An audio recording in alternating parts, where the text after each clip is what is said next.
Siyam na ang biktima ng paputok sa Camarines Sur, kabilang dito ang 2 bata sa Naga City na isinugod sa Bicol Medical Center matapos maputukan ng boga at 5-star. May dinala rin sa ospital na 51 anyos mula sa bayan ng Ragay na nasabugan ng Goodbye Philippines. Samantala, sa kabila ng pinsala sa ari-arian at negosyo na idinulot ng mga bagyo noong 2024, positibo ang pananaw ng mga Nagenyo na makababangon sila ngayong 2025 sa tulong ng pamahalaang panlunsod ng Naga.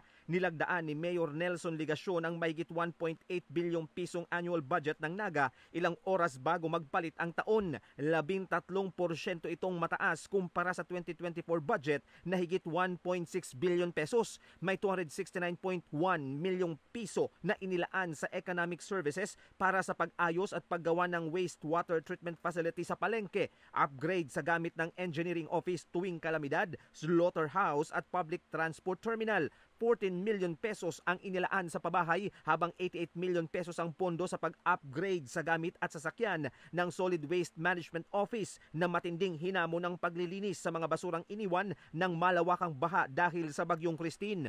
Social Services ang may pinakamalaking pondo na may 529.8 million pesos para sa kalusugan, edukasyon at scholarship at tulong sa mga PWD at senior citizens. Ang nakokolektang buwis sa negosyo ang pangunahing local revenue source ng Naga at galing rito ang 19% ng 2025 budget ayon sa alkalde.